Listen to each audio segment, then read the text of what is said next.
6 নম্বর আমল, আল্লাহ রিজিক বাড়িয়ে দেন হজ এবং উমরা বারংবার করলে, ক্রমান্বয়ে হজ এবং উমরা করলে এর বিনিময়ে আল্লাহ রাব্বুল আলামিন রিজিক বাড়িয়ে দেন। দেখেন খরচ হয় অনেক। একটা হজ সম্পূর্ণ করতে 7, 7.5, 8 লক্ষ টাকা মিনিমাম খরচ হয়। একটা উমরা সম্পন্ন করতে প্রায় 2 লাখ টাকা খরচ হয়ে যায়। এত টাকা খরচ হয়, অথচ ইসলাম বলছে যে এর মাধ্যমে রিজিক বৃদ্ধি হয়, রিজিক বাড়িয়ে দেওয়া হয়। দেখুন রাসূলুল্লাহ সাল্লাল্লাহু আলাইহি ওয়াসাল্লাম বলেছেন, তাবিউ বাইনাল হজ্জ ওয়াল উমরা, তোমরা হজ এবং উমরা চলমান রাখো। হজ করো, উমরা করো মাঝে মধ্যেই, মানে এইটা যেন চলমান থাকে, বারবার করতে থাকো।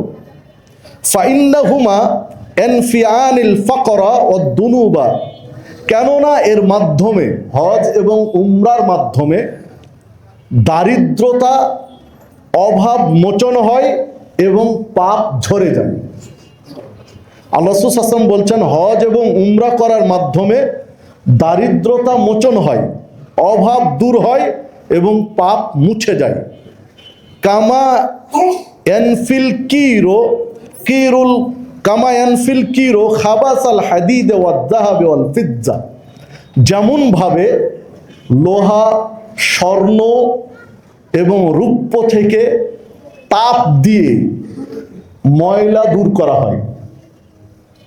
আগুন দিয়ে, আগুনের তাপ দিয়ে লোহা থেকে যেমন ময়লা ঝরানো হয়, স্বর্ণ থেকে যেমন তার খাদ ফেলে দেওয়া হয়, রূপা থেকে যেমন তার ময়লাগুলো ঝরানো হয়, ঠিক হজ এবং উমরার মাধ্যমে তোমাদের পাপগুলো ওই রকম দূর করা হয়।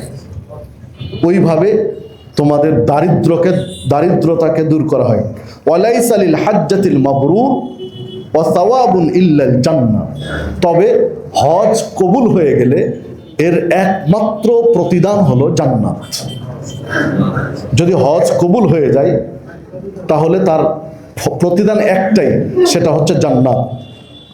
যে আলোচনা পাওয়া যাবে তিরমিজির মধ্যে 815 নম্বর হাদিস, নাসাইর 2631 নম্বর হাদিস। সম্মানিত উপস্থিতি, তাহলে হজ এবং উমরা চলমান রাখা উচিত। হজ করেছেন, উমরা করেছেন, আবার সুযোগ হয়েছে 1 বছর, 2 বছর, 5 বছর পরে আবার উমরা করলেন, মানে এই উমরা ধারাবাহিকতাটা রাখতে পারলে এর বিনিময়ে আল্লাহ রিজিক বাড়িয়ে দিবেন, অভাব দূর করে দিবেন, পাশাপাশি গুনাহগুলো ক্ষমা করে দিবেন।